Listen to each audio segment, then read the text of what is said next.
Assalamu alaikum wa rahmatullah. Bismillah ar-Rahman ar-Rahim. Peace be upon you all.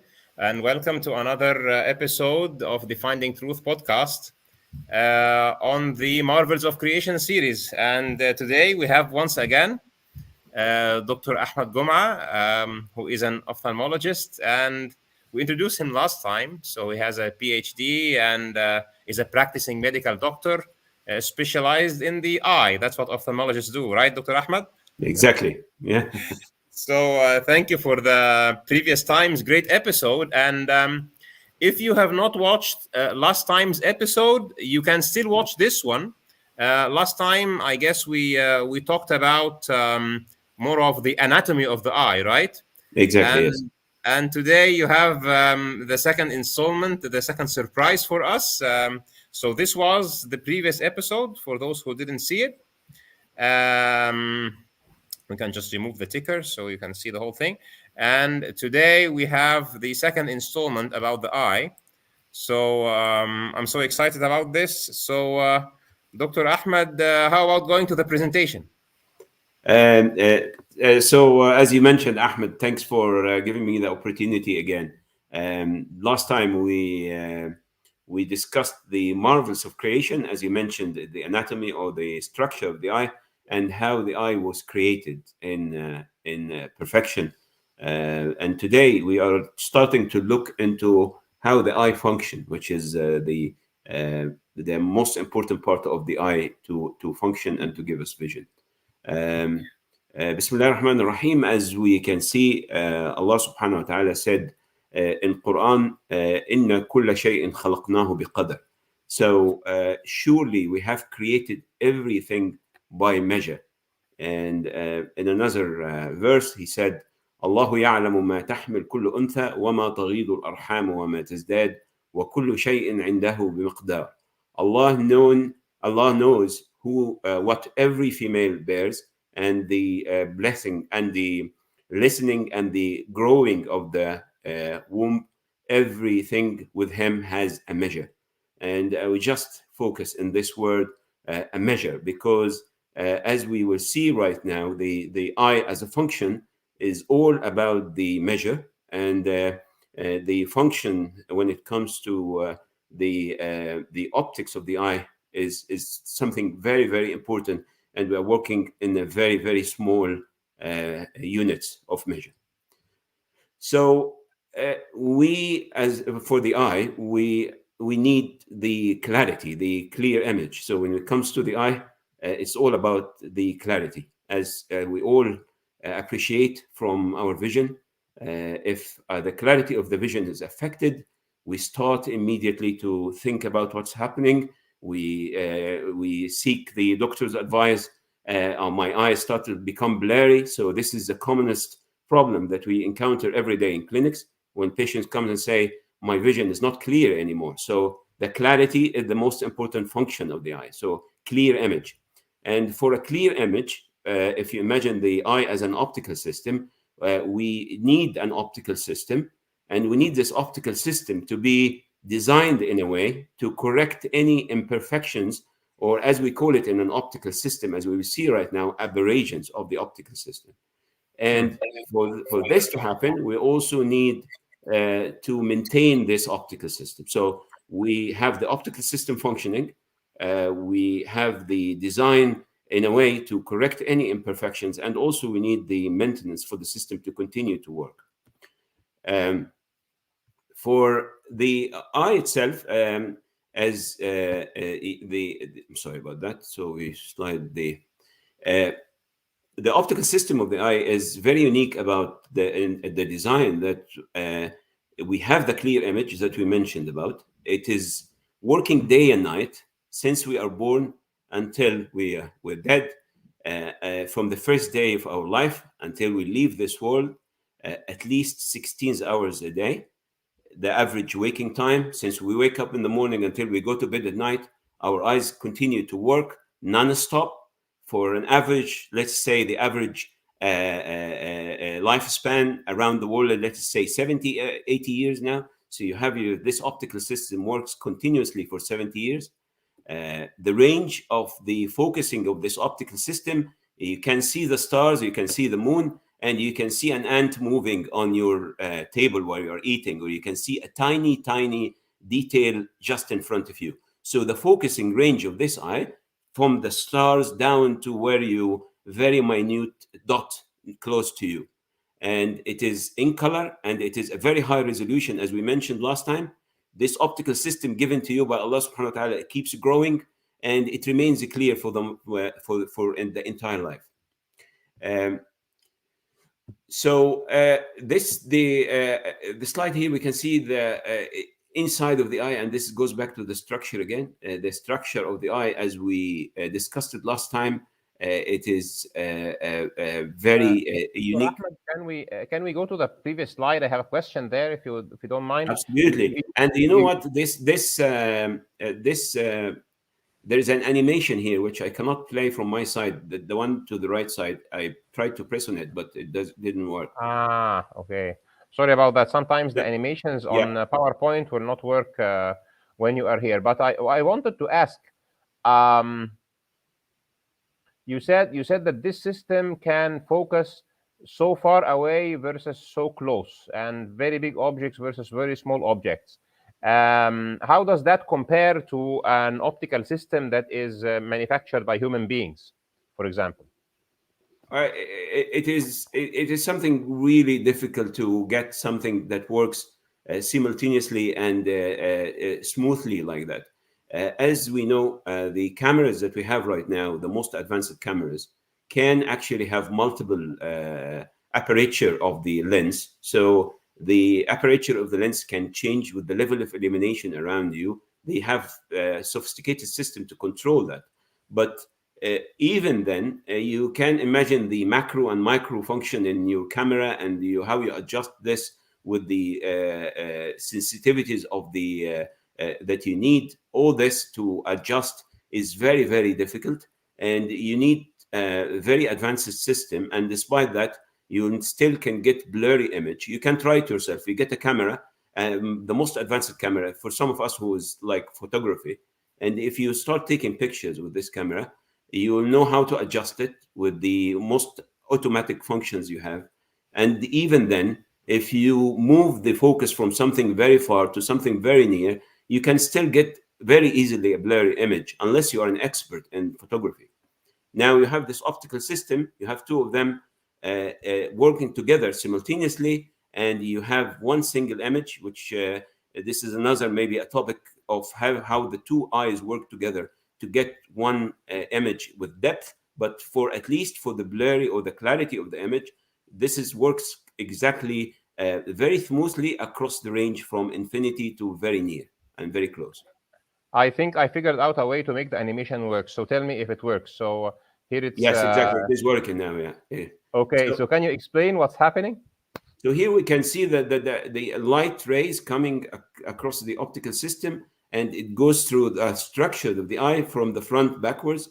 The two light rays go through the ocular surface first, or the cornea at the front of the eye. Then it goes through the pupil, which is the center of the eye, and then through the lens, the crystalline lens, and then at the end it through the vitreous or the jelly of the eye, and it focuses at the retina at the back of the eye, the sensitive film of the camera. And of course, the image is not processed in the eye; it is processed in the brain. So after the optical system, we have the processing unit, the CPU of the human body, which integrates all the images and gets you the information you need. Okay, and what is the wisdom behind those stages, the journey of the rays of light since it hits the outer surface of the eye until it hits the retina? What is happening at each stage of those? We will go through this now. This is exactly what we will go through in the discussion right now.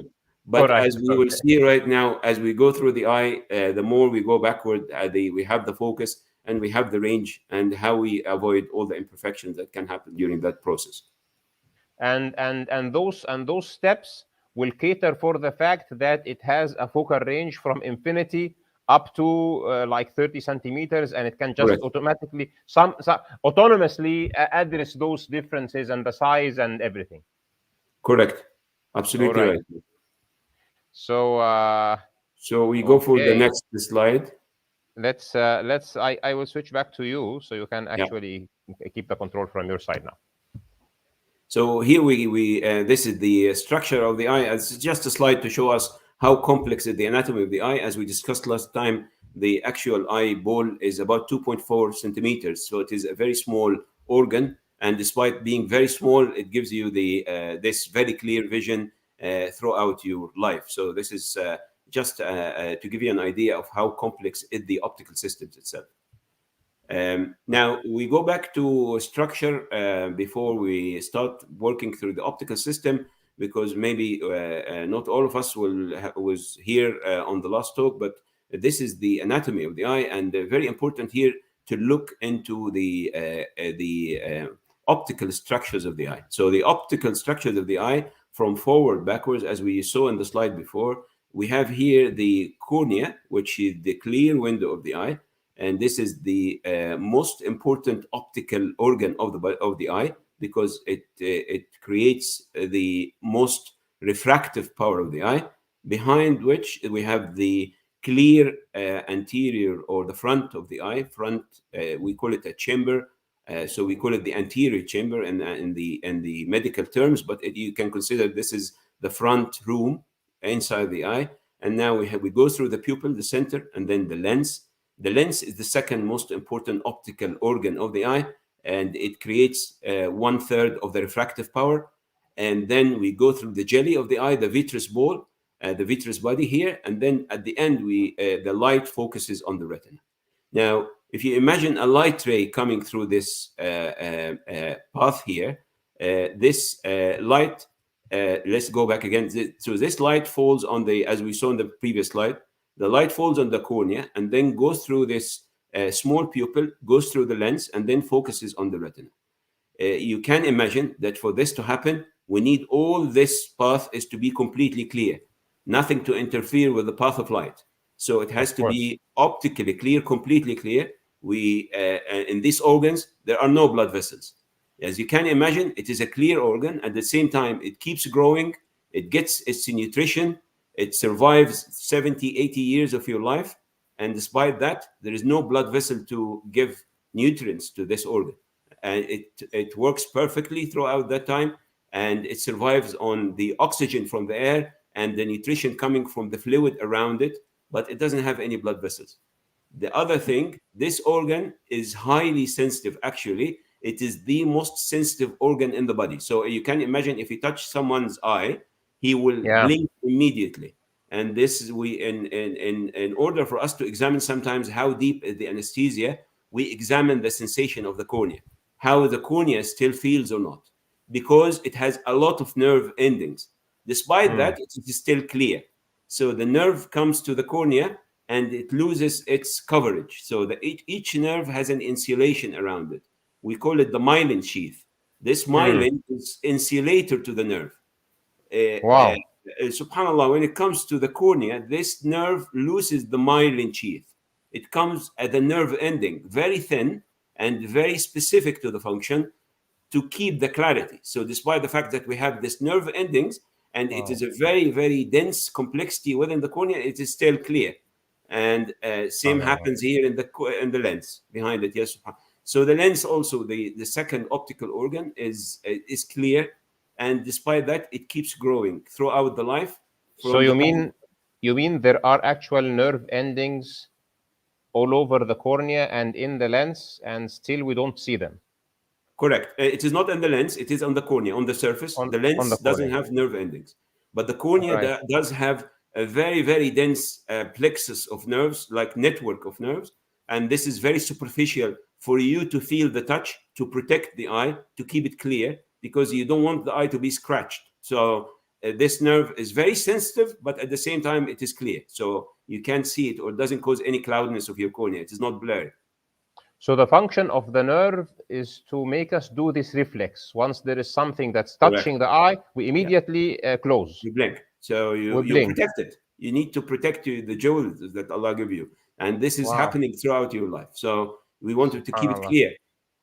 Yes. SubhanAllah. And the lens, you said it has a network of nerves, but not nerve endings. Did I understand No, that the correctly? lens doesn't have any nerves. It Doesn't is have all any. it is all in the cornea. Yes, All it in is the all on cornea. the surface. The And lens is the second so optical organ.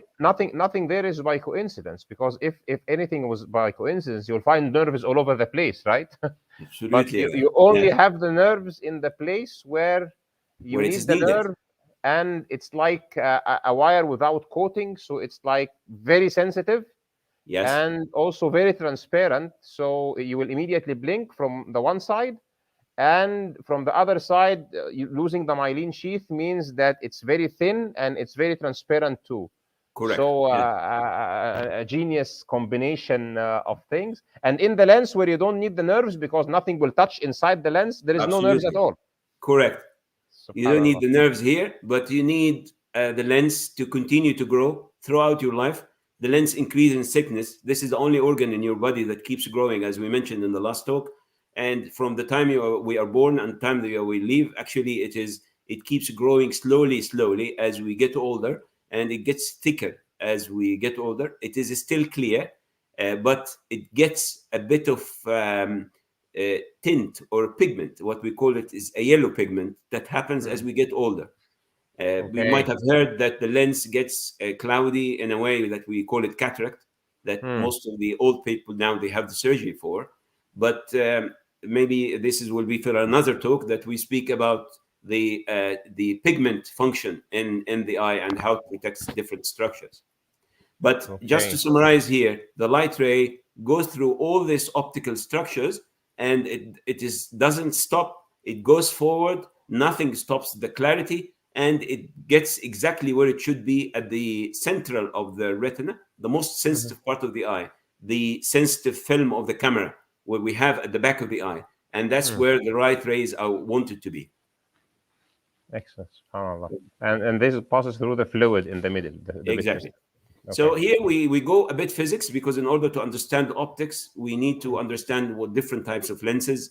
And this maybe for some of us who studied physics, or maybe not, this is the lens. And the two different types of lenses we have: a convex lens or a concave lens. So this is a convex lens. The convex lens is, in other words, it is a converging lens.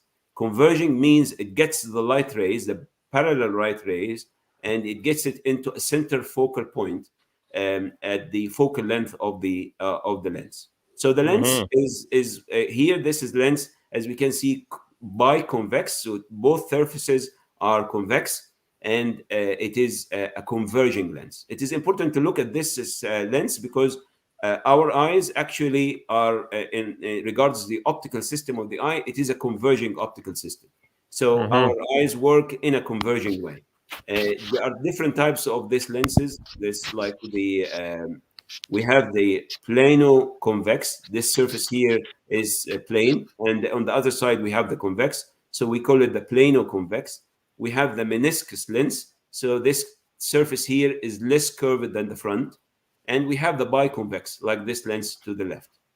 These are the basic physics of the just the converging lens.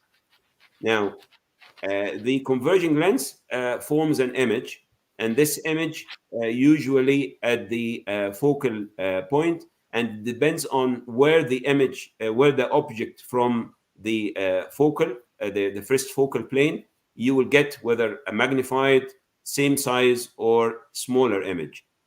This is too much physics, but just to give you an idea, it depends on how far is the object from your lens here, the image size will be. So, for example, if the image of the if the object that you look at is closer to the focal point, you might get a bigger image. If it is exactly at the focal point here, it will be exactly the same image. If you get it further away from the lens, you get a smaller image. This is all physics again. So this is the first structure of the eye, and the cornea that we discussed, that we spoke about. In this image here, as you can see, I wanted you to see clearly the cornea, because the cornea is usually missed. We don't see the cornea because of the iris. The iris is the colored structure of the eye. We don't see the cornea. The cornea is like your watch glass. You can see the dials of the watch, but you cannot see the glass itself. That's exactly the Yes. same. And in this, it's part this image it's here, part you of its see it. it's part of its function not to be seen because it needs to be clear, right? Correct. Yes. Exactly. It has to be beautifully clear, not only Absolutely. clear. Yes. So the Yes. beauty of clarity, actually, subhanallah. So this is Yeah. the slice into the front of the eye, and we can see the cornea separated. This is just to give you an idea that when we do, for example, cornea transplant or something, we take this part away from the eye and then we put a new part, and this is how it looks like. And again, in the eye, in the anatomy, this is the cornea. Now, the cornea is, as we saw a minute ago, is a convex lens. It is a converging lens. The power of this cornea is 40 diopters. So 40 diopters. It's a very important figure to remember because 40 diopters, 40, yes, 40. Mhm.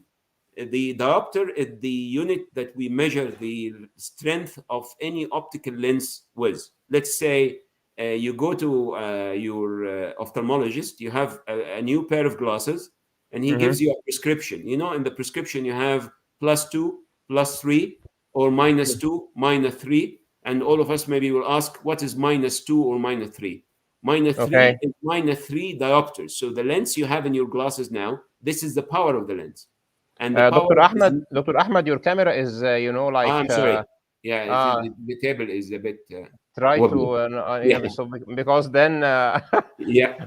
the audience will have problems with their eyes. Nystagmus, yeah. All right. Okay. So, and the eye is stable as well. It doesn't move Yeah. or it doesn't oscillate like that. It is it is a problem. All right. So, yes. So let's go back. Diopter of the lens. The diopter is the measure that we use to describe the optical power of the lens. So the plus and minus that the ophthalmologist will tell us, how does this relate to the yeah. So doctor's eye? the plus means you are using a convex lens, or you are Okay. using a magnifying lens. The minus is the concave lens, and it is prescribed for the people who are short-sighted. But anyway, Okay. it is the same unit used with different sign to describe the nature of the power of the lens. Okay. As we all of us will tell, your glasses, if you go to a doctor and you come out with a prescription saying you have -4, parents sometimes start to panic to say, oh, my child is now -4 or -5. Wow, it is too much. So I'm telling Yes. you now, this cornea is 40 diopters. So Wow. imagine the biggest prescription you heard about yourself, your relatives, written in a piece of paper. You will not find it around 10, maybe 15. You say this patient, oh, is highly myope. He is Yeah. struggling a lot. His prescription is too high. And the lens is very thick. You might find some of your colleagues or friends coming with glasses and they say, oh, this is a very thick glass. And the very thick glass most likely will not be more maybe 8 or 10 diopters because this is the maximum. Sometimes we get, of course, 15, 20, but this is the extreme end of the range that we have. So this cornea, The cornea is 40. 40 diopters, exactly right. It Wow. gives And this you very small thing. in very small things. So the cornea thickness is 0.5 millimeter. It is half a millimeter in thickness. And the diameter of the cornea from side to side is 11 millimeters. So it is Wow. 1 centimeter size. It is 1 centimeter disc from the front to side from vertical. So it is a very small organ, as you can see, clear, and it is very thin. It is 0.5 millimeter. It's less than millimeter, half of a millimeter in thickness. And despite that, it gives you 40 diopters of refraction. Given our current technology, using glass, etc., can you write a prescription for somebody to have an eyeglasses that creates 40 diopters of magnification No using a way. piece of glass? No way. No way. So our current, you're They telling me that, developed different yeah. types of lenses, flint, super flint, and they are Mm-hmm. trying to minimize the thickness of the lenses they give you in glasses. They Uh-huh. develop the nature of the lens itself, whether it is plastic, and give you with higher refractive index material. But even then, if they give you the optical center clear, you will Uh-huh. notice that the rings around it on the periphery. If you see someone with a very high prescription, they give you a very nice glasses maybe in the center, but at the periphery you still see a lot of circles because the periphery is still Ah. keeping the power. Now this is a uniform power. But of course, we will find out that even this curvature and everything has its function, and not only the curvature, the difference between the center and the periphery has a function as well. And so I'm very curious.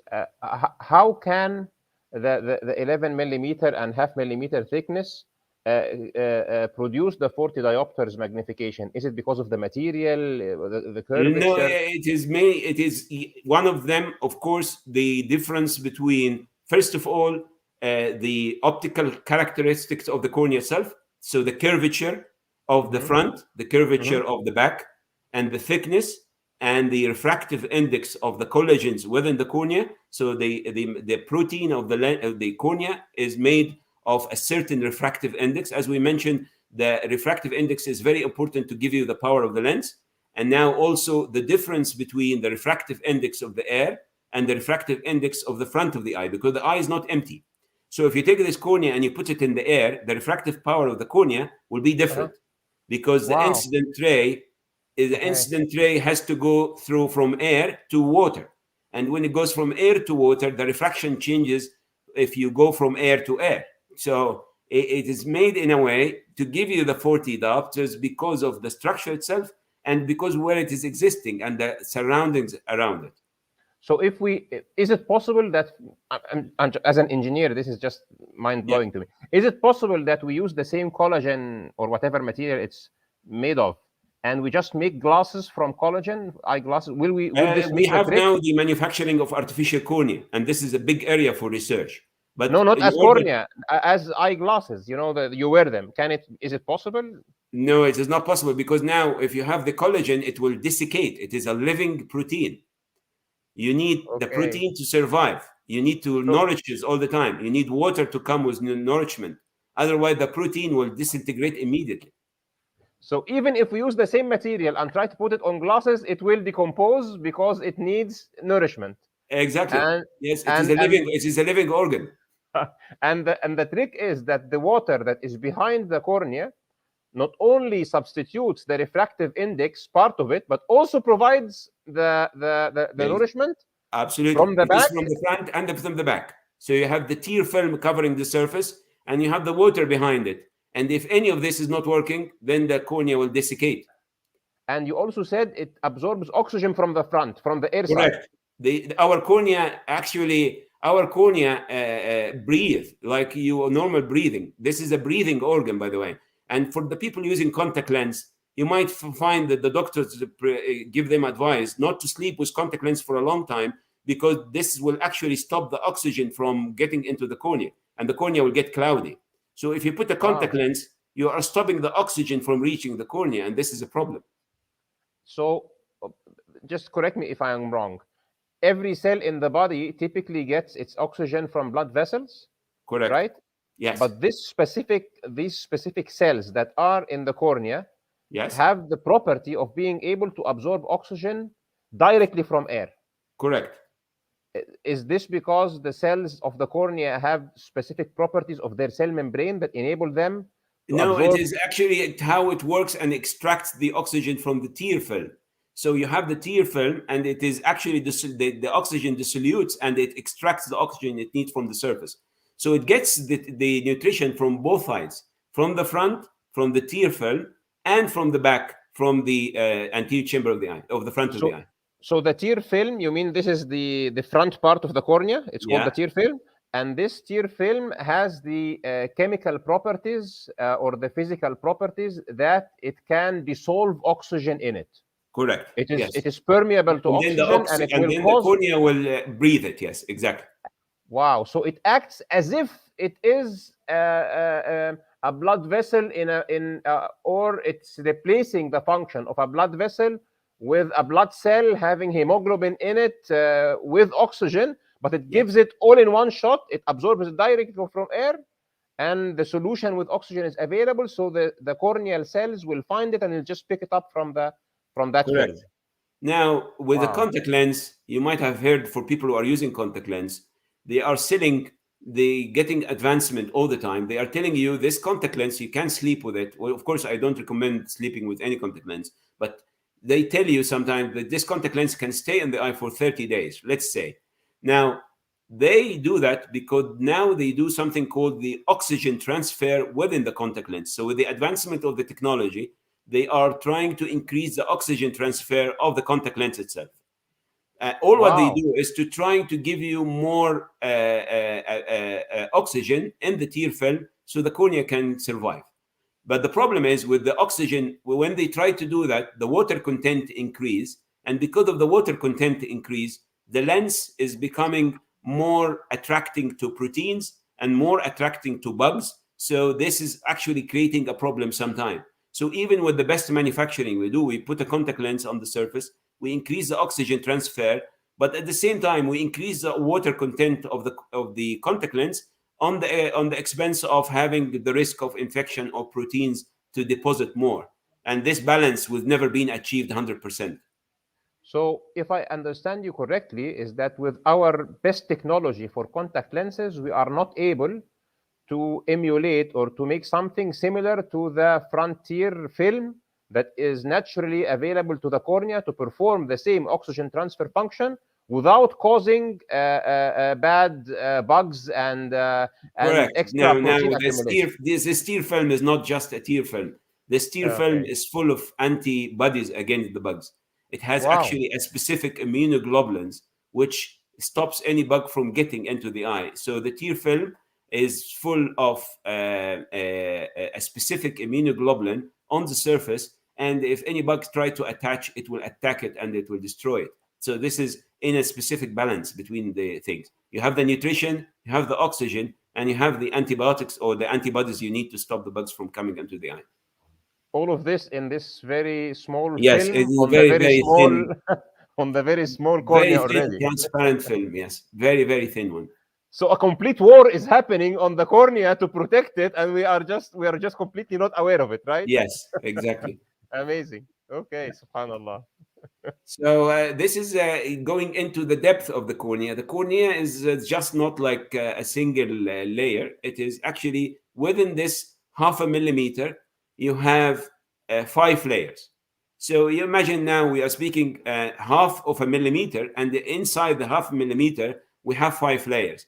The first layer on the surface, as we can see here, it is the surface layer or the epithelium, like the skin of our anywhere in the skin. It is a protective layer, very sensitive layer. Now, the main bulk of the cornea is what we call the stroma, or it is full of proteins, collagen fibers. And these collagen fibers are designed in a very, very specific way to give you the transparency of a living tissue without interfering with the light. And we will see through the slides now how it fits exactly into the function to stop the aberrations of the eye or the Can imperfections you of the can ocular can system. you tell us image image to focus? Are we in image I'm, A, I B, I C, have or D? my arrow moving here now. So this Because is, can you see? we cannot see the arrow I'm using this sorry. So technology. We now, cannot. if you start Yeah. with the dark blue color layer, Uh-huh. this is the Hmm. surface layer. And now, Okay. if we go to the light blue or the main bulk of the section, it is the stroma, as we call it, the main Okay. thickness. It is 90% of the thickness. So the surface layer, and then we have another very thin layer, and the main thickness is the third layer. And then we go deeper. There's something called the decimate membrane, and the last layer is at the endothelium. And this endothelium acts as a pump. So it is a Oh. very, very thin layer. Now, for this optical system to work, you need this cornea to be clear. Now, as we Uh-huh. discussed, this optical system, this cornea is getting water getting in, but we need this water to get out at the same time. So you want the nutrition to come in, but doesn't stay in. You want this water to come out. Now, for any organ in the body, the blood brings through the artery. You get the blood coming through the artery, and the drainage happens through a vein. This is not possible in the eye because the eye, as the cornea, because the cornea, as we said, avascular organ, doesn't have blood vessels. So how this happens is that we have this a very thin layer. If we go to the most deep layer, it's called the endothelium. It is one single layer. So it is not 2 layers above each other. It is a cell next to each other, one cell. So it is Wow. yes, it is a layer which is very thin, and it is formed of one cell next to each other. And this one single layer takes the water out of the cornea and it pumps it out to the eye. And that's how the eye stays dehydrated. The cornea stays without a lot of water, and it stays clear. Because if the water starts to collect in it, that's what we call in medical terms corneal edema, or if you can call it, cornea becomes foggy. The cornea becomes blurry. And this happens when the water starts to log in the cornea. The layers swell, increase in thickness, and the cornea starts to become cloudy. So you're telling me that this very thin, unbelievably thin, transparent cornea has a pump in it. Has a very, very strong and a very strong, what we call it, metabolically active, functioning layer of cells, which takes the water all the time and pumps it back. At any problem happens in this layer, you will lose the clarity and the cornea becomes cloudy. As people, you might find people going to the ophthalmologist saying that they have a corneal edema and they need corneal graft. And this is because this pump started not to function as it used to. This is again what's the name of it? The most deep layer, which is a bit red in color, and it's called the endothelium.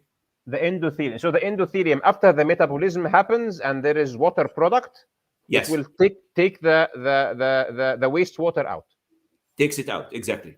And also it brings in other fluid with other nutrients. So it's bringing the nutrients will go through the gaps between the cells to cause the nutrition or bring the nutrients, but the water will not go back passively. It has to be pumped out actively, as we call it. So you need energy for this to happen. The water can log in. The water can log in passively. The nutrients come in with the water by osmosis or something? It goes passive. It goes without a lot of effort, a lot of power, energy. But the water to come out, you need to extract it out of the cells. And then when you need the energy to happen. Absolutely amazing. And really, while hearing this matter of, things have just evolved by accident and random mutations, it really looks absurd. Really looks absurd. Absolutely, and we come to the beauty of this very small organs we're speaking about. We're speaking about, as I mentioned at the beginning, I'm not speaking about like something huge and you manufactured in a big factory or a big building that's to create all this function. You are speaking about something microscopic. Actually, you cannot see this by your eyes. Even when we examine patients, we need a microscope for us to be able to see, and we don't see the cells. We see only what we call it the frame or the ghost image of the cells using a microscope to be able to examine patients. So in order for this to be studied, we need an electron microscopy, and this is something very kind of sophisticated. Now we have something called confocal microscopy, which is used to see different layers. But again, this is a very advanced technique, and it doesn't give you very clear details. This is all to study this very, very unique organ that we're speaking about, the cornea. 40 diopters. Absolutely amazing, subhanallah. And everything is designed so that all the functions are there, but everything is completely transparent. Unlike any other organ in the body, every organ in the body is opaque, except this one. Yeah. So this is the only organ in the body where we have things clear, and we look through it to see the blood vessels by our eyes. So as we usually say, I can't hold myself because I need to just show this comment I have from one of the viewers called Rob Drade. He says, the eye is a marvelous thing indeed. Why does something we can't explain automatically mean it was created by a God? So Rob, just please keep on watching and tell me if it is not created by not a God, by the only and one God. How can you explain it? And let me tell you, please, that I have gone into debates with evolutionary biologists, post-grad evolutionary biologists, who cannot explain the eye. And I promise you that there is no explanation for the eye in evolutionary theory. I promise you with that. Okay? And if you have doubt with that, just go to my debate with Jackson Wheat concerning the Cambrian explosion. All right. Sorry, Dr. Ahmed. Go ahead. Fine. Excellent. Yeah. So now, we are speaking about an optical system. We want all the rays to come from the very far stars and the sky to be focused on the retina. in an eye which is 24 millimeters from the front backwards. So we want all these very big images you can see all around you all the time. The tall buildings, the skyscrapers, walking down the street, you see the trees, you see stars, you see the sky, and all this image is captured with a very, very small organ, a camera, which works perfectly for you. We're speaking about the measure. So كل شيء بمقدار, everything is with a measure, and the measure is very specific and accurate. So we are 40 diopters at the front of the cornea, and then we have the 20 diopters of the lens. It gives you an optical system of 60 diopters. So this 60 diopter is the converging power of the eye. Now, the distance between the lens, as we can see in the image here, to the retina is about 17 millimeter, which will mean that with the 60 diopters working, you will get the image focused on your retina, where you want it to be. And this is the optical system we have. Now, we already discussed this, but I want to show you images of the lens. As we discussed initially, if you imagine a lens, your glasses you are wearing, I'm wearing a near-ad prescription, which is +2. This is a +2 lens. There's +3, +4. You can imagine how thick is the lens will be if it is +60. And by the way, we have a +60 lens now. We use it in our practice every day. It is a 60 diopter lens, and it is produced by a company called Volk. Any ophthalmologist will know this lenses we use now. We have even higher powers, but this lens is very unique at the same time. The image here will not give you the whole idea. I want maybe to hold it in your hand. Now, the aperture of the lens is small, very small. And at the same time, in order for you to focus, you will be using the central part of the lens. The periphery of the lens cannot be used, and it has to be used in addition to a microscope to be able to see an image at the back of the eye. And this is of course, with the most advanced technology we have in the optics right now. The optics advanced significantly, and there is also the field of adaptive optics, which managed to see now the stars and as you know, all this new technology for the seeing the big satellites around the Earth, where you can get images from very far. So the optics advanced very, very significantly, of course. But I'm just giving you an idea that even with the most advanced technology we have, this is the lens, it is 60 diopters. Maybe this lens thickness in its all more than half of the width of the eye, or maybe 2/3. So just to create the lens, not the whole structure of the eye. And this aperture of the lens is only using the central part. If you go to the periphery, you will have a lot of aberrations which cannot be avoided. So you are not using effectively the lens. You are using the very central part of the lens. And so if our eye was like this, we have to be looking exactly in the front all the time. Otherwise, if we slide a little bit, we will see foggy. Correct. Yes, we won't be able to function, and you will be seeing as what we call the field of vision. So the field of vision created is very small. Now our field of vision we have in our eyes is 120 degrees on each side, 90 degrees up, 60 degrees to the bottom here. So you have this field of vision around you. This field of vision is very small. We look through it, even through the microscope, to be able to see it. So we don't have the field of vision, and we have the aberrations happening. Absolutely, subhanallah. Great. The second structure after the cornea is the crystalline lens of the eye. The crystalline lens is, as we already discussed previously, the crystalline lens is a clear structure. It has two surfaces. The front surface, which is at the top, as we can see here, and the posterior surface, or we call it the back surface. So the front surface has a certain curvature. The curvature of the front surface is about 10 millimeters, what we call the radius of curvature of the lens. The back surface is about 6 millimeters, so it is more curved. When the radius is smaller, the surface becomes more curved.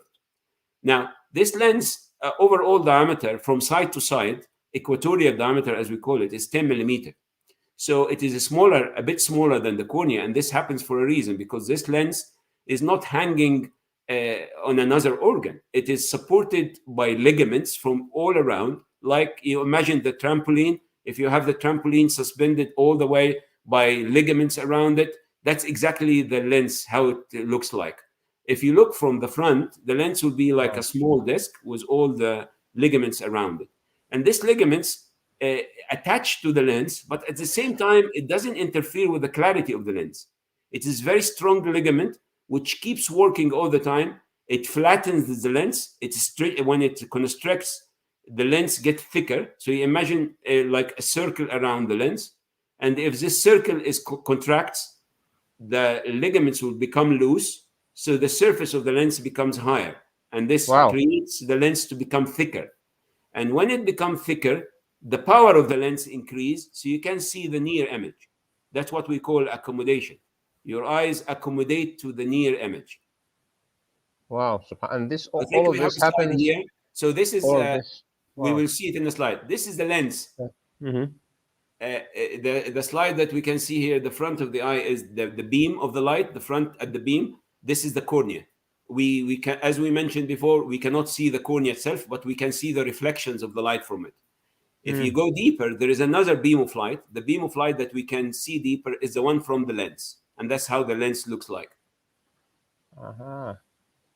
So we use what we call a slit beam. And the slit beam is meant to be coming from a side to be able to see it, because it's clear. If you get a focal, if you get from the front and you shine a pencil of light, it will go through and you'll not see it. But if you split the beam to the side, and you can see the front, you can see the back, and then you can see the lens. That's how we work in our clinics, to be able to see it. And this is the lens you can see inside the pupil. This is the front beam. Now, amazing. Maybe if you play the animation on this, Ahmed, please. Okay. I'm not sure. Just a second. I'll do it now.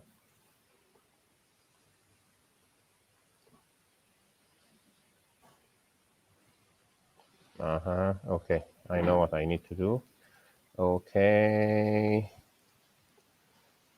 I see. Okay, so just one moment and I'll be able to put it on.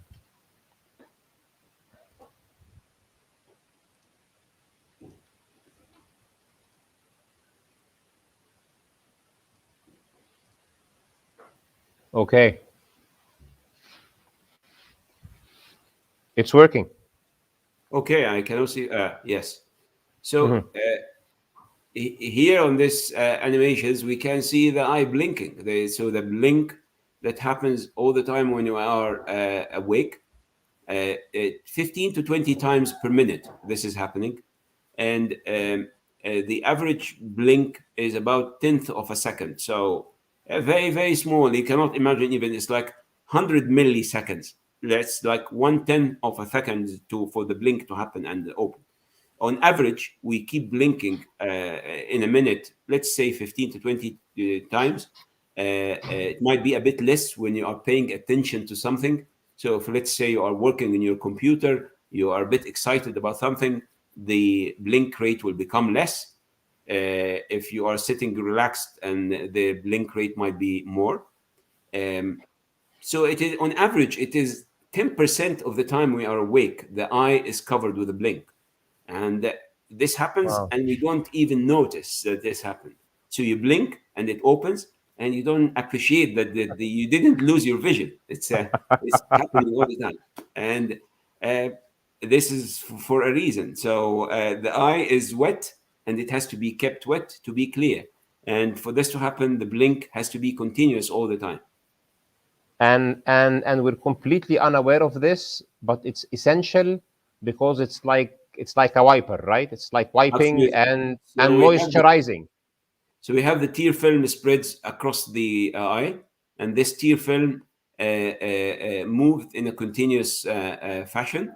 And every time we blink, it wipes it completely. There is like a pump which takes this water at the bottom of the lid to be drained into the nose.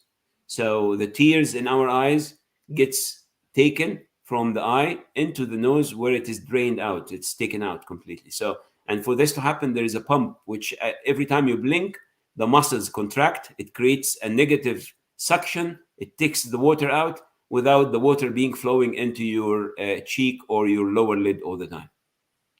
So we have tears all the time, and the reason it's not flooding is that there is a pump that's taking it out. I didn't know that. It's Yeah, there is actually. subhanallah. We So have two amazing. openings, one at the top and one at the bottom of the inner part of the lid.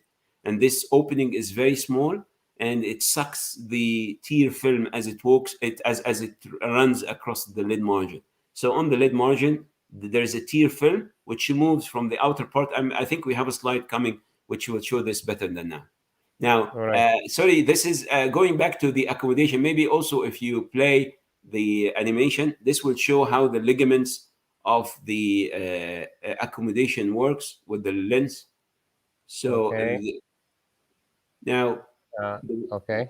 the one to the right will show if you have an object close to the eye. Uh-huh. Do you see it? It's not playing here to me, so I just wanted to see if, because it shows how the lens gets thicker and the image forms on the retina. So if the image comes close to the eye, Just 1 second. I will Yeah. add it to the stream, and you will see it's working now. Okay. yeah, I think it is working now. So essentially, if we look at it first, now this image, as you can see, the image was forming behind the retina, but when the lens gets thicker, the image falls on the retina, and that's the whole idea of the accommodation. So it gives see. you the power you need to do that. Now, the accommodation Amazing. range started when we are born is around, let's say, 15 to 20 diopters. So you can change the power of the eye to maybe up to 1/3, and this is when we are children. As we get older, this accommodation becomes small, less and less. So on average, when we are middle age, we have an accommodative power of about 8. As we get older, we lose the power of accommodation and we get it around 1 or 2 diopters, but there is still something. Now, just to let you know that, of course, the average lens of the eyeball when we are children is shorter. So you need more accommodation. As we get older, the accommodation is less needed. So this is in a function. It's actually served the function that it's wanted. So the children accommodates more than us, and as we get older, we accommodate less and less as we get older. So this all happens because of the ligaments supporting the lens in place, and this ligaments contracts. Not the ligaments contract, the muscle around it contracts. When the muscle around it contracts, the ligaments gets loose, and the ligaments gets loose, the lens gets thicker in size, or and then the power increase. This is the accommodation which happen, and this is all happening within an optical system. So you don't need apertures to be working with changing your to be able to change the power of the eye. You can just change it by changing the thickness of the lens inside the eye. Subhanallah, amazing. Yani, completely amazing. Can't say anything other than this. All right. Do you want me to go to the next slide? Yes, please. Yeah, maybe better, because then we will keep doing that, and then Because I there think is it's still some animations. Yes. All right. So just a second. I'm sorry.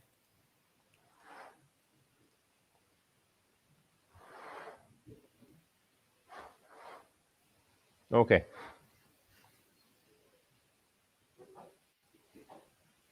It's playing the animation now. Yes, exactly. So going back to the physics of lenses and optics, now we have the optical system. We discussed the optical system that we have, the components of the optical system, and the power of each of the different parts of the optical system. Now, there is for any optical system, there are imperfections. And anybody who dealing with physics knows that imperfections is an inherent part of the optics. So, and the whole idea of advancing optics is how to get rid of the aberrations or the imperfections that happens due to an optical system. If we look at the animations happening in front of us, this is a spherical lens. Spherical lens means that this is a part of a sphere, and this spherical lens, as we discussed previously, will create an image, and the incident rays will be focused at the focal plane. Now, physics-wise, the lens has different parts: central part and peripheral part, at the outer rim. if you imagine a disc as a lens, and this lens has a center and the periphery, the center will have a different refraction compared to the periphery. And this is because of the nature of the shape and also the curvature and all the optical properties. If we have a spherical lens, the spherical lens will have a focus, but as we go toward the periphery, the light rays will deviate more, and this will create, like, instead of being a focal point, it will be like a long line. It's not in focus. So in other words, we have an image which is a bit blurry because the periphery of the lens is giving you a different power from the center of the lens. For them to avoid that, they designed what we call aspherical lens. So aspherical lens, they reduced the peripheral power in a way so the image going through the periphery will more or less fall at the focal point with the rays going through the center of the lens. Now, if you look, so they essentially make a correction to the shape so that the focal point of every part of the lens will be coincident with the focal point of the center. Correct. So now, if this is as we mentioned at the beginning, the image we see at the bottom right is this is a biconvex lens, and you look at the square to the right, and you look at to the left how it looks like. We call it a pincushion distortion of the image. So if we, as we mentioned at the beginning, our eyes is a converging lens or the biconvex system. But despite that, if you look at square, you will never see it as a pincushion, do you? I mean, if you look at any square, you will never see it distorted from the periphery like that. If you if you look half eyes, like, or one eye or anything, you never see that distortion. But why? And this is, we will see now why how I correct distortion. So the aberrations happening and how we correct for it. So if you go next slide, Ahmed. Okay. Now, two main parts of the aberration. One is called the spherical aberration we just described right now, and the image at the top gives you an idea of the spherical aberration. The other thing is called chromatic aberration. Chromatic because the colors. The chroma is a word used for describing colors. So chromatic aberration is the second big type of aberration happening with any optical system. And this is because the light, as we know it, is not one single wavelength. We have different colors within the white light. As we know, the rainbow, so the blue light deviates different from the red, deviates different from the green. Now, let's say you have an optical system. So the light ray, if it is white, the components of the light, the white light ray will deviate more into different like range. Let's say the blue will fall shorter because the light rays deviate more, and the red will deviate longer because the light rays deviate less, and you have a range between that. So that's what we call chromatic aberration. Yes. And the reason is that the wavelengths are different, and hence the interaction with each color with the lens will cause it to fall at a different place. So essentially the lens can cause color separation. Correct. Yes. Actually, that's a very good description you mentioned. Color separation is the right word, because if you look at the lens as we described it a minute ago, if you look at the periphery of the lens, it will be a prism, isn't it? If you go to the periphery of the lens, it is actually a prism. So you have two prisms in each lens, one at the top and one at the bottom. And it essentially it is doing the same like the prism is doing. Prism is splitting the ray into different colors. That's exactly what happens in a lens. So if we go to the next slide. I will switch control to you so you can actually move directly. Thank you. Okay. So if we go here, now this was an animation, but let's. Okay, leave it to me. I will go back to it. Okay, so this is an animation. Okay. You see it? Yes, I can see it now. So here we have the just an animation to show us the chromatic aberration in an eye, and you can see that the different colors will fall at different range. So there is the blue is coming shorter, and the red is coming behind, and in the middle you have the green or the yellow spectrum, yellow-green spectrum. And to the right you can see the how chromatic aberration can affect it. And I just ask you again, have you ever seen an image like that when you are looking at any color or any light surrounding around you? Do you see any chromatic aberrations happening? No. And actually, if if we used to see like this, then it's not seeing actually. It's like watching a broken television or something. Yeah, exactly. We move to chromatic world around us with different colors that never meets together. So, Yes, yes. if you move to the next slide, Ahmed, please. Okay. Now, this Hmm. is also has animation. I want you to play the animation. It's Now, playing. for any optical system to work, we need what we call stops. So, if for good photographers, they will know that the lens has a stop, and this stop serves a very important function to stop the aberrations from the periphery. Now, we have the most beautiful stop created in any optical system, which is your color of the eye or the iris.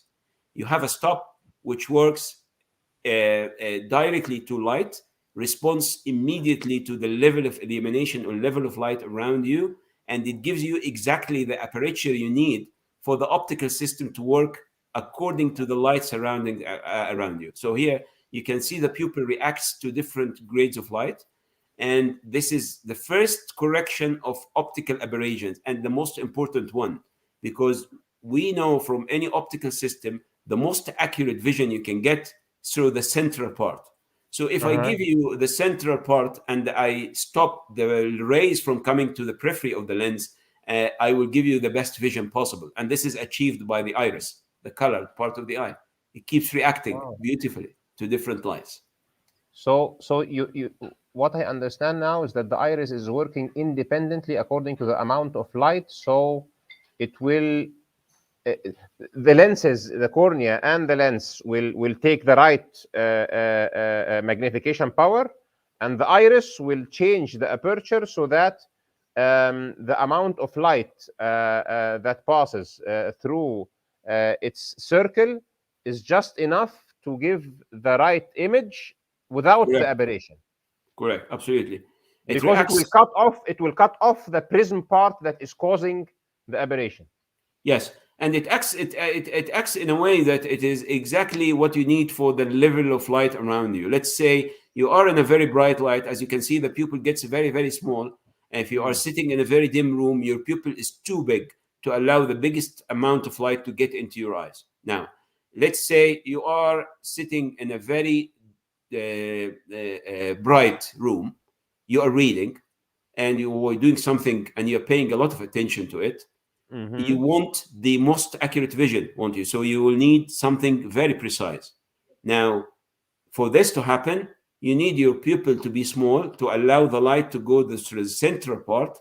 Now, you're not worried much about how big is your field of vision. You are worried more about how precise is the vision you are doing right now. Yes. But if you are sitting in a dark room, or you are walking down the street where it is very dim, you Mhm. you will need to be looking into the periphery.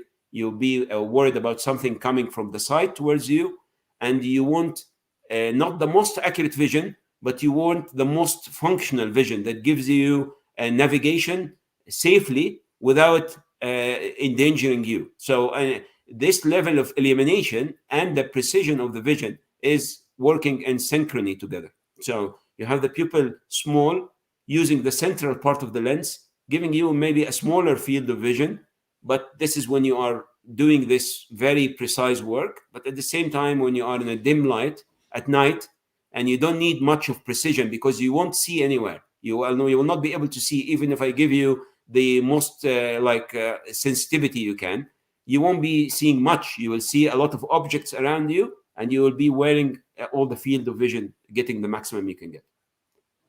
Okay. What happens when you have a very wide pupil? Why don't we see then the image with plenty of aberrations? If Exactly. And that's what we see next slide then. oh, okay, excellent. You have all the questions answered already. Yeah. Okay. All So right. now this is only one correction of and it's very important, the stop, the lens stop. Mm-hmm. Now, as we mentioned, the design of the cornea or the design of the aspheric lens was Mm-hmm. created in a way to try to make the periphery of the lens, less powerful than the center, to avoid this problem that happened. Now, our Mm-hmm. cornea is designed the same way. Our cornea is a planatic. It's actually the periphery of the cornea is more flat than the center. So it gives you less power. So if the light ray is going through the periphery of the cornea, it will be less deviated. And the light ray going through the central part of the cornea, it will be more deviated, as it usually does, the central beam. So you will end up with a focal plane working in a way to avoid this aberration. So the spherical aberration will not happen. So the cornea is aplanatic. It's actually the periphery of the cornea is flat and the center is more curved. So you mean even when the pupil is wider, Yes. then light will come through the modified part of the cornea, which is already what we have figured out in terms of our technology. Correct. To avoid the aberration in the spherical lenses and make them flat. Already, Allah subhanahu wa ta'ala has the cornea created in this design, actually. Absolutely. It is created in the best ever design you can imagine. Yes, exactly. It is created to avoid the spherical aberrations from happening. Now, so with small pupil or big pupil, everything will be okay in all cases. It's not only that. It's not only that. The lens, the second biggest optical system organ of the eye, the periphery of the lens, the refractive index of the periphery of the lens is different from the refractive index of the center of the lens, to aid in stopping this spherical aberration from happening. As you can see to the right image here, the first image, it gives you an idea of the corneal surface being flatter at the periphery, but also the difference of the refractive index within the lens. So the light rays going through the periphery of the cortex of the lens will be less deviated, because the refractive index is different, is not uniform within the same lens. The lens, despite being one organ, has zones within it. So there is a central zone, a mid-peripheral zone, a very peripheral zone. That's what we're trying to imitate now is multifocal lenses, as we call it. But this is created in synchrony without steps. So in any multifocal lens we have different steps. And to move to one step to another, we can create a problem. For this lens, it doesn't happen that way. So the cells are... Is this because the cell type changes or the amount of collagen concentration? No, it's essentially the lens starts to form from the periphery and it gets condenser as you go to the center. So in other words, you keep adding cells and the cells in the center gets more and more dense and you keep creating cells from the periphery. So your young cells has different refractive index from the central part, which is becoming more and more dense as we get older. Wow, subhanAllah. So just the arrangement of the cells and the age of the cells causes exactly the correct gradient of change of the refractive index. Correct. And this will stop the spherical, will help in making the spherical aberrations less of a problem to the eye. Now the cornea is flat at the periphery and the lens is also helping into making the spherical aberrations less. SubhanAllah, that's completely amazing. Now, we are speaking about a measure. Allah subhanahu wa ta'ala created everything with a measure. So I want you to look into this image to see that as we move in the cornea from the central to the mid-peripheral to the very peripheral, each part of the cornea has a different radius of curvature. In other words, it has a different power. We're discussing now about the cornea being flat at the periphery and more curved at the center. Or it creates a surface which works perfectly for the spherical aberrations. Now, within the optical system, this image to the right is it's a very small numbers, but each number will give you the refractive index and the thickness and the curvature and how it all correlates together to give you the perfect optical system you have. Now, if you change, let's say, something 0. something in the curvature, this will translate into something huge in your prescription or for your refraction.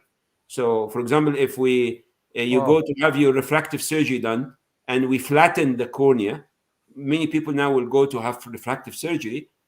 All what we remove from the cornea is something around 150 microns. It's like, if you imagine, like we have 500 microns, we are taking 150 microns out of 500. And this will correct, let's say, how many diopters you went for your prescription to be corrected. So any change in 1 micron, which is the measure that Allah created things with, will have a very significant change in the power of the eye. It's not created like haphazardly, or it is not coming by chance to be working together that way. It is something in microns, very, very small micron will create significant difference. Wow, amazing. By micron, and we know that those microns make a difference because when you go and do a LASIK, you just remove few microns and the image completely changes. Correct. Wow. Now the optical system as well. Any lens we have, it can create something called curvature of the field. Let's say if you have an object in front of a convex lens. By the way, for the audience, a micron is 1 millionth of a meter, just 1 over a million. Okay, all right. So now we have the object, and the object is in front of a convex lens. If you just have a simple optical system, this object will translate into something called curvature of the field. In other words, you have an object which is standing in front of the lens straight, and the image comes as curved. Now, our eyes compensate for that. We don't see things kinked because the retina is on a curved surface. So you have a curved surface to compensate for the curvature of the field. Wow. Wow. Can you explain this a little bit simpler once more? Again, let's say you have a lens. So this lens in front of the eye, in front of like simple optical system, and you have an object in front of this lens. There is an aberration called curvature of the field. So if you put an object which is a straight and you put it in front of any lens, this lens will create this object image as a curved image. Okay. Now, to compensate for that, the retina is a curved surface. The image. Exactly. Okay. Now this is getting really completely mind-blowing. So you're telling me that the retina is not just spherical because the whole eye is spherical. It needs to be spherical. Otherwise, we would have seen the image is distorted. Correct. Okay. Amazing. So the curvature of the field is compensated by the way the retina is subhanAllah created. It's created in a curved surface. So you get the image falling on a curved surface. So it corrects itself. It is not curved anymore. It is not curved feature of the field. There is no curvature of the field of a lens, which is a converging lens, as we said at the beginning. And the amazing part, obviously, is that the curvature of the retina itself is not any curvature. It has to be a curvature that exactly compensates for the kind of curvature that will happen. Yeah, exactly. So there is no curvature of the field. Now, the last one we can see here is something to the right. It's called oblique astigmatism. So if you imagine you have an optical system and you have two light rays, one coming through the center and the other is coming through the periphery.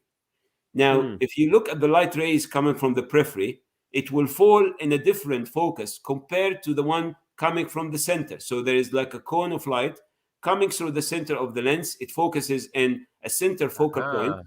But the one coming from the periphery of the lens will actually fall in a different focal plane. This is what we call oblique astigmatism.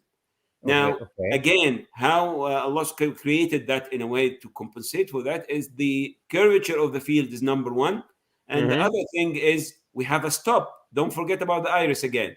The iris will stop all these light beams to come through your cornea, through your lens. So you won't see things as oblique astigmatism. You will not have the distortion happening all the time with you. Okay, so the ones that will be coming oblique will be stopped by the iris. The iris will stop it. You don't need to worry about that. But even then, if it goes through the iris, the retina is still there and it is curved. So it will compensate for the focal plane. Amazing, amazing, amazing, amazing. So instead of it falling to the far field, the retina will capture it early because it's curved, and this means that it will come closer to the focal point of the other rays coming in parallel. Yes. Wow. SubhanAllah. Now, maybe if we go to two slides first here, and then we come back to this slide. Now, let's say we have the best optical system as we discussed so far. This optical system is created with a certain power to the measure. we know how to stop the optical imperfections from happening. So let's say, what is the best glass you can get now in any market? One with anti-reflective coating. Yeah, we are having some fun comments from the audience because in response to a previous comment that this why do we need a god? And actually, Dr. Ahmed, I am thinking now that it is impossible for somebody to listen to what you are saying. Number one, and not say Subhanallah like our friend Best is saying, and not to see that the eye is so complex like Raihan is saying, and uh, it's completely unbelievable for anybody not to immediately conclude that this can only be intentionally designed, not just by any designer, but a designer with unlimited knowledge, unlimited knowledge, unlimited by technology, unlimited by mental capacity, unlimited by considering each and every probability, so that all kinds of aberrations, all kinds of curvatures, all kinds of chromatic separation, all states of illumination, all and all of this is very fine tuned to our optical range with all the colors in the optical range of the light. And this is even compensates with the size of the eye between being a baby and being an old person. The eye grows and the diopter's range changes to the extent that still the older person with less diopter adaptation will still see in an acceptable way, because the whole eye has grown, and all the differences in refractive index from the inside to the center, to the outside to the center in the lens, and the shaping of the cornea, and the pumping system, and the nutrition, and the oxygen absorption, and the wipers that were working all the time, and the drainage, and all of this completely transparent, and the nerves so that we can blink, and the number of blinks, and the amazing crystalline vitreous solution, and this is completely mind-blowing, and the curvature of the retina. Come on, yani, I don't know. This is calling evolutionary biologists, calling Yeah, exactly. Right. guys. Please come It's to your senses. completely absurd that like what the father said. So Yes, yes. and now we let's say we are going to get the best glasses ever the mankind made so far. We will Yeah. go to your optician. You will ask for anti-reflective coating, isn't it? Anti-reflecting coating.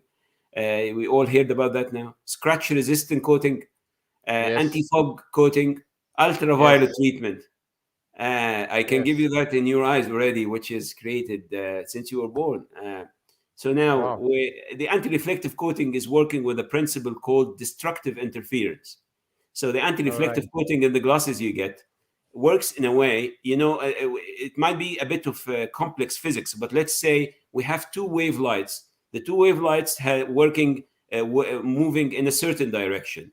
If you have the two wave lights moving in the same direction at the same frequency, then you will get something called the constructive interference. In other words, if they are in phase, so the same peak happens or the same trough happens at the same time, they will produce a stronger wave and you will get better vision.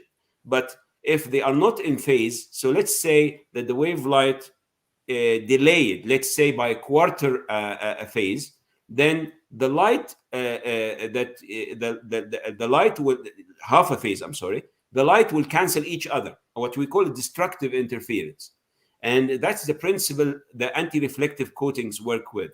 Anti-reflective coatings means that the light ray is coming from the surface of the lens will interact with the coating you have, so it doesn't cause a scattering of the light from the surface. Or in other words, it doesn't cause reflection from the surface.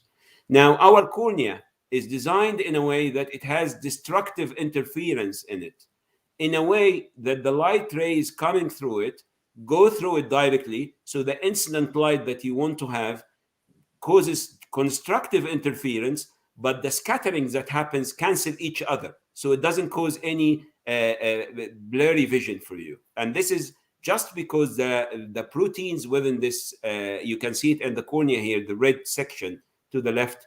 These are all proteins lamellae, or layers after layer. It is 400 layers of collagens. And this distance between, yes, the distance 400 layers. Yeah, very, very, very fine fibers, like collagen fibers. And these collagen fibers, the distance between each collagen fiber and the fiber next to it is just about the distance you need to cause the destructive interference to happen. The destructive interference means that the light ray will go, but if any scattering happens, the scattering cancel each other, and you still see a very clear beam of light going through it. So you have the anti-reflect. Just for the audience to understand this, when destructive interference happens in one direction, it means that the total energy of the electromagnetic wave will have to go into the other direction when there is no destructive interference. So what I understand from you now is that light can come in, but if it tries to get out in the other way, destructive interference will cancel it. So yes, the ray is forced to go inside the eye with its total energy, and we don't, like when we look at each other's eyes, we don't see mirrors. Correct. Absolutely right. You Otherwise, see it would have been like a mirror. Your physics is amazing. Yes. Yes. Actually, if it is a half a face, you will see a mirror in the eye. Absolutely. You explained it in a very good way. Yes. If the destructive interference happens and it is half a phase between the wavelengths, we will see a mirror. We will see a reflective surface. We will not have a light going through. Dr. Gomaa, I'll tell you a secret. Okay. People who will appreciate physiology and how we are created, other than doctors, have to be engineers, because we create these systems. I'm an electronics engineer and a communication engineer. And when you are talking about light to me is just another kind of wave. And reflection of light, you can use it for optical light, and you call it a mirror. And you can use destructive and constructive interference. And you can also use it for a radar, to have a reflection of a wave on a jet plane, and you can see it. And you can use it to make a stealth jet plane, so that when you send the radar at it, it does not reflect anything. Yeah. So, and this is impossible. Let's imagine this, that somebody is telling you, guess what? This fighter jet plane is completely stealth. It flies with that speed. You cannot detect it. And we did it by accident.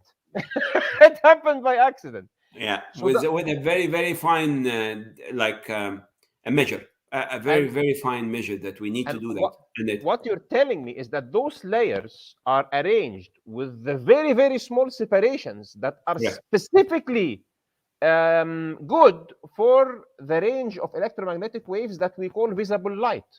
Correct. And, so visible light, that's another word. As we said, we will have a lens taken from the optician, anti-ultraviolet, right? Our cornea is anti-ultraviolet.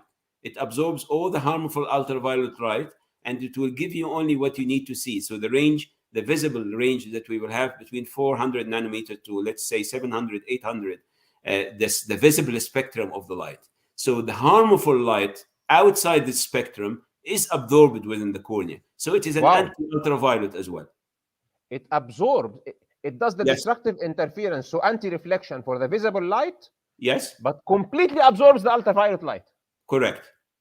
And of course, let's say that if you overdo this, you will burn your eye, right? Absolutely. If you get an ultraviolet light going to the retina, or you get infrared light, it will cause cataract and it will burn your eye. So if you get beyond the spectrum that you can see, your eyes will burn immediately. So it's giving us basic protection for the, let's say, for the level of ultraviolet that we can have in the ambient conditions. But if somebody puts an ultraviolet lamp to his eye, I don't think it can. Yeah, so there's ultraviolet A, B, and C. I think the range that you have to be careful with is the one which is outside the visible light. But if you can see the ultraviolet, then it is dangerous to the eye still, because it is within the visible spectrum. Subhanallah, unbelievable.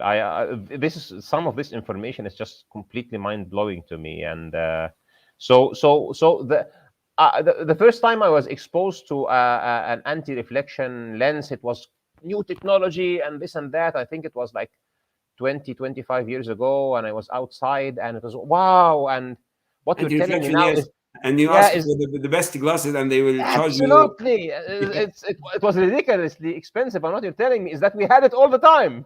We Our had it eyes are every doing time it. since Adam. Yeah, exactly. We had it since Subhanallah. Adam. He had the Unbelievable. anti-reflective coating. He had the anti-ultraviolet.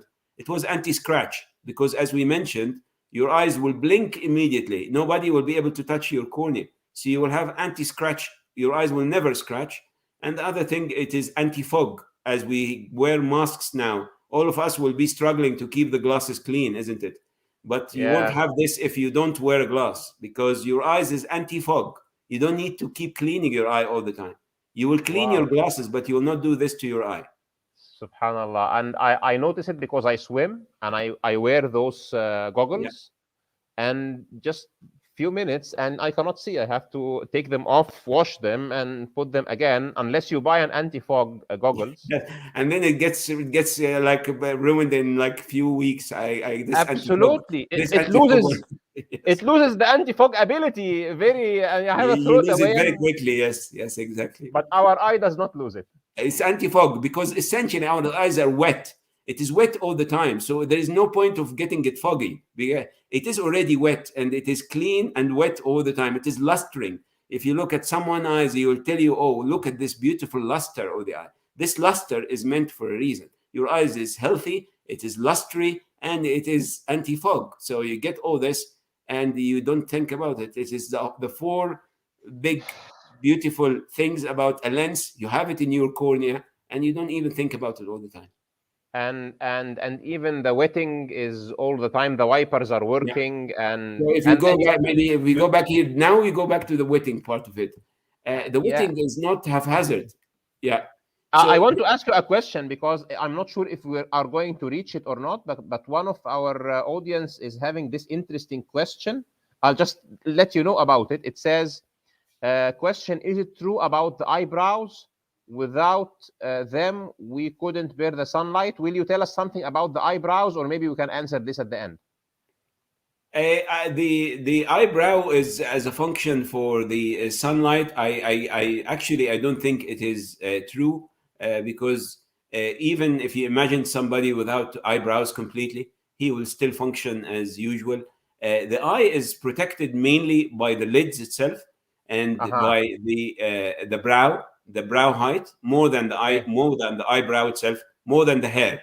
So the eye is Ah, in a socket, and this socket is protected by the brow being higher than the actual socket. So there is a plane, and the eye lies within this plane. So you will have maybe he means the brow in terms of the bone, not oh the yes, brow in exactly. terms of the hair. Yeah. Okay. Yeah, if the eyebrow as a bone, yes, of course. If you the eyebrow as a bone, that's why maybe even if you wear a cap, the incident rays becomes less. But despite Hmm. that, we also have the lashes. The lashes will stop the incident rays from hitting your eyesight directly and causes the problem that you're describing. So the So eyebrow as a bone. So it's the eyebrow as a bone, and then the eyelashes, which has those hairs that are coming out of the eyelids, Yeah, and those also, they create a kind of shade. correct. Yes, it does. The So eyebrow is also very sensitive to touch. So it will react immediately, even before the things get into the eye itself.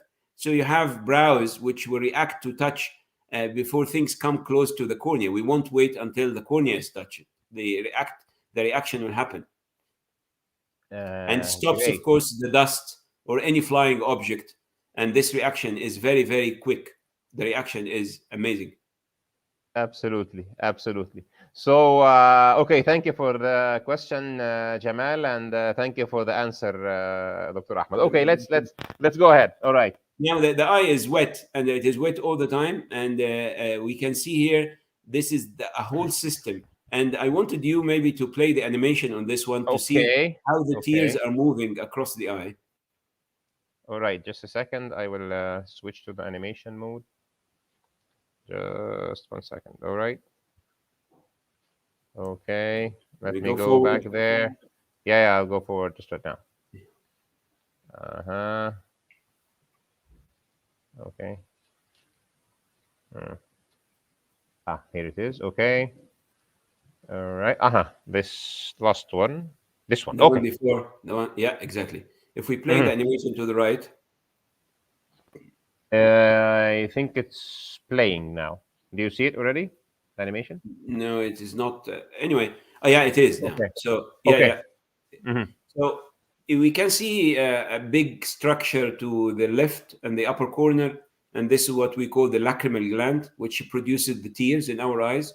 The tears go to the eye and it starts circulating around it, and then until it goes out through the two small openings that we discussed at the beginning of the talk, until it is drained outside the eye. This is a whole process which keeps happening all the time since we wake up in the morning until we go to bed at night. Wetting is continuously happening. The lacrimal gland is producing a big part of our tears, but this is not the main part. The conjunctiva, which cover the surface of the eye, also produces a very big part of the tears, what we call the basic tear production, or the water that cover the surface of the eye. This is really important to keep the eye healthy. So if you move to the slide forward, Ahmed, please. So this is how it circulates in the eye.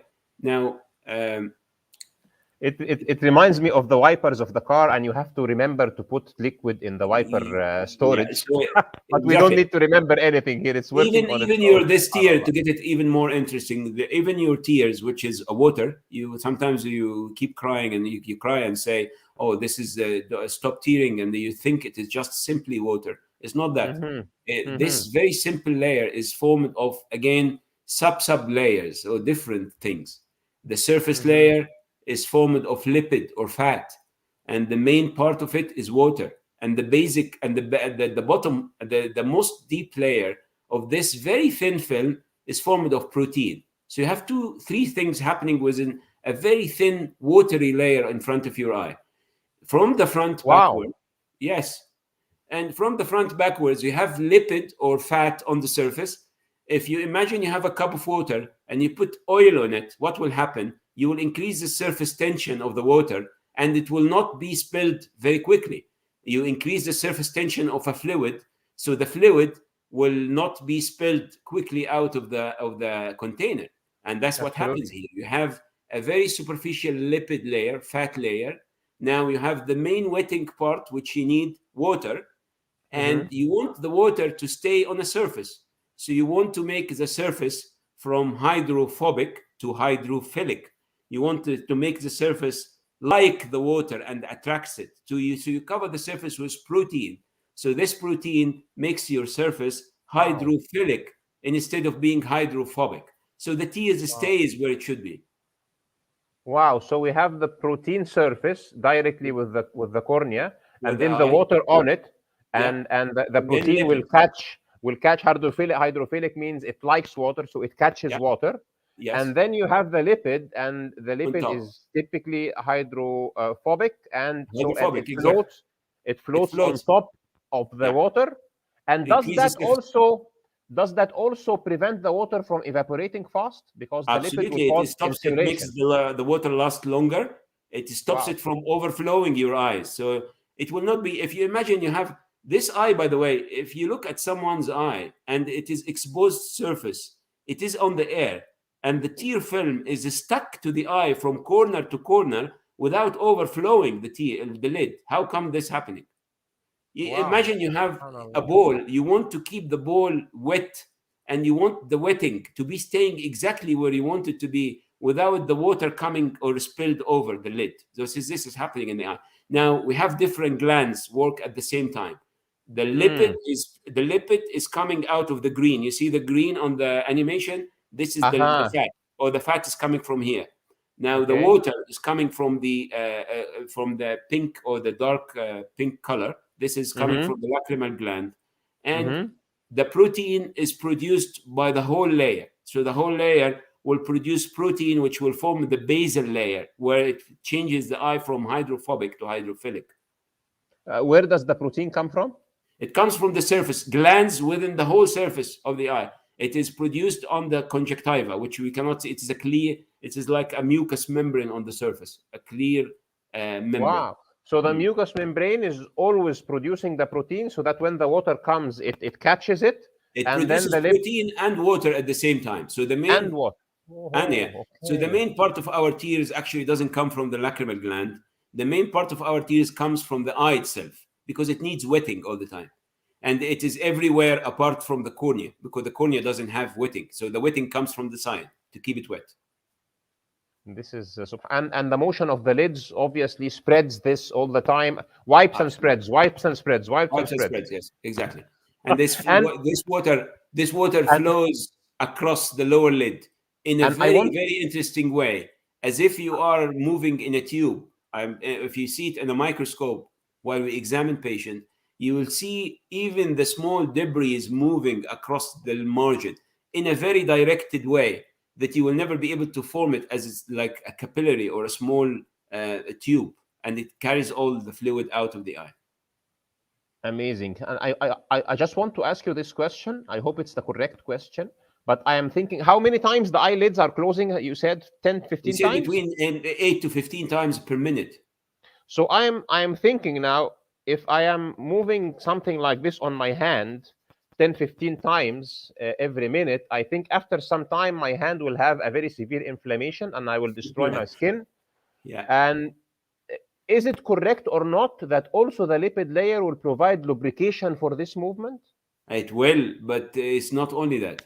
Okay. You are doing that you are thinking about the harmful effect of repeating movement on pressure or a certain organ, and this is Absolutely. pure physics.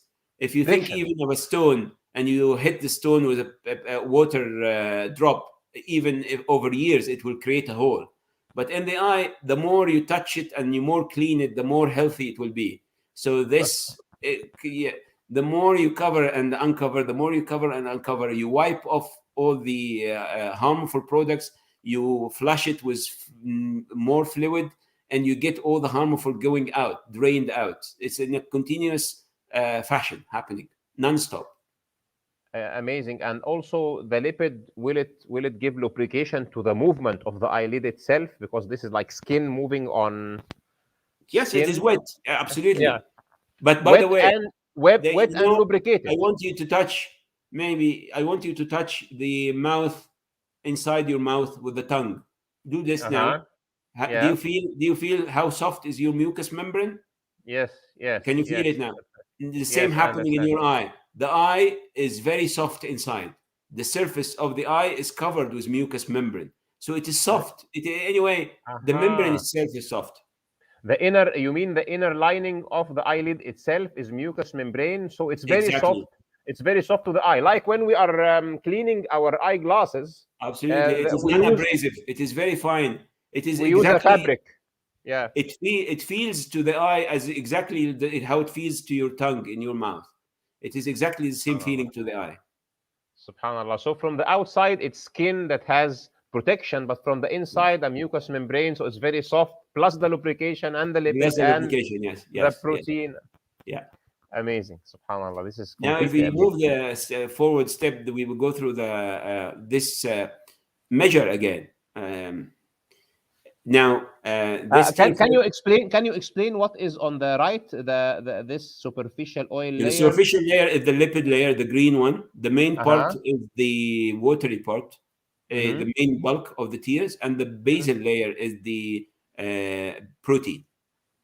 The protein. The green at the bottom is the protein. The green at the bottom. Subhanallah. That's completely amazing. Unbelievable. All right.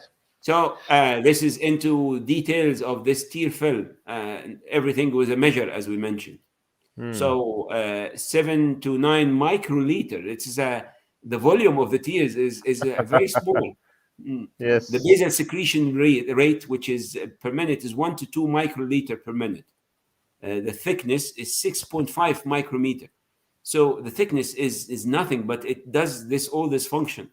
It has a certain pH. So the pH of our tears is tailored for the nutrition and for the antibodies to work. This is exactly the pH we wanted for the tear film to be doing its function. So it has a certain degree of the osmolarity as well. This is the how the solutes or the salts within a fluid, we measure it with the osmolarity, a certain osmolarity. And it has a refractive index because it is one of the refractive media of the eye. We spoke about the cornea, we spoke about the lens, but the tear film is one of your refractive organs as well. Don't say, unbelievable. It is a Even the lens. tear film, even the tear film acts as a lens. Exactly. And I tell you an example for that and how it works to correct any imperfection. Let's say you have a surface full of small bumps, like you have a curved surface and you have some bumps on the surface. Now, if you want to get the surface smooth, what you will do? You will fill it with some water on the top. Now, you will replace the bumpy surface with a surface which is perfectly smooth, isn't it? Let's say you have a curved surface like that, and then a pump comes like that. If we cover everything with water, then this pump will disappear. And that's exactly the function of the tears as well. So any small irregularities on the surface of the cornea will be compensated for by this very clear tear film on the top. It will correct any imperfections on the surface. Subhanallah, it's if there are bumps on the surface, it spreads, so it will evens it up. prevent, Yes, exactly. it prevents the little bumps from causing bumps in the image. Absolutely, because we need a very clear, like a nice curved surface. We don't want any irregularities or any small irregular parts of it. We don't want scratches to happen. Scratches, that's why in the glasses, if you have scratches, you start to see blurry vision, because each scratch will cause the light to be refracted in a different way. This doesn't happen in the cornea because the surface is immersed with this beautiful fluid that it keeps its function and it keeps the luster happening. And this also means that the refractive index of the fluid needs to be more or less close to the refractive index of the cornea. Absolutely. Yes, exactly. So that's the part of the beauty of things. Yes, the refractive index is tailored in a way that it doesn't cause any more refraction of the light when it is incident from the air to the eye.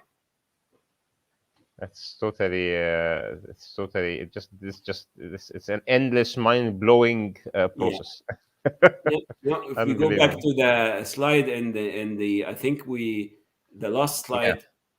Okay. I didn't want to put a bit forward more. Yeah. So this is yes, the one here. We can see here. This is a fluid that we use to show what happens if you don't have enough tears in your eyes. And if the surface is not covered, you'll have what we call dry eyes. And the surface starts to struggle now. And you see all this staining in green. That's a special stain that we use in the cornea in the clinic. So we can see the scratchy bits of the eye. So we use this fluid to assist in seeing all the scratchy bits. If you imagine this, the green fluid at the bottom of the on the lid, this is the tear film. And all the scratchy green parts on the cornea are actually dry spots, and this is because the tear function is not as it used to be anymore. But when will the tear function not be as good as it used to be? When does this happen? Many reasons, of course. The environment that we are living in right now, infections happening to the eye, all the things that will disrupt the nature that the physiology or Allah subhanahu wa ta'ala give us, anything will interfere with that. And as we mentioned last time, it is usually a clue, a new way to see the function. I think for us to understand the system, we see all the problems that can happen, and then you will know how the system works in a way. It is a clue on the way for you to look how beauty of everything. We take things for granted from everything, from the lid, from the lashes, and every single step. I can give you what happens if this is not working functionally as it should be. And you can imagine the number of alternatives. Let's say if we start from the lid, to start the mucous membrane, conjunctiva, cornea, anterior chamber, lens, retina, vitreous, blood vessels, all this working together, nerves, all this working together. If any of them gets affected, the function will be disrupted, and you will know how the system works together by just looking of what happens if any of the components of the system gets malfunctioning or not functioning as it used to be. Amazing, subhanallah. You have control over the slides if you want to move forward. Yeah. So Right. we discussed this. I think we would like to conclude the clarity and the how beautiful the optical system. Allah subhanahu wa ta'ala said, قَدْ جَاءَكُمْ بَصَائِرٌ مِّن رَبِّكُمْ فَمَنْ أَبْصَرَ فَلِنَفْسِهِ وَمَنْ عَمِيَ فَعَلَيْهَا وَمَا أَنَا عَلَيْكُمْ بِحَفِيظٍ. So proofs have come to you from your Lord. So whoever sees, it is for his own good. And whoever is blind to his own loss. And I, Muhammad sallallahu alaihi wasallam, I'm not a keeper over you. I think it is just basair min Allah subhanahu wa ta'ala, and whoever wants to see it, it is for himself, and whoever decides not to see, again, it is his own loss. And Prophet Muhammad sallallahu alaihi wasallam is not a keeper for them. That was a beautiful ending, Ahmed, really, and this was a wow presentation, really. And I thought the anatomy. I thought the anatomy was a big wow, but now seeing the function, it's an even bigger wow. So, subhanallah. So many thanks for this great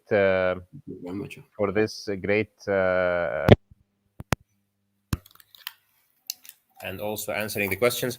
I'm not sure if our audience have some more questions. If there is any, please do put them now on the comments.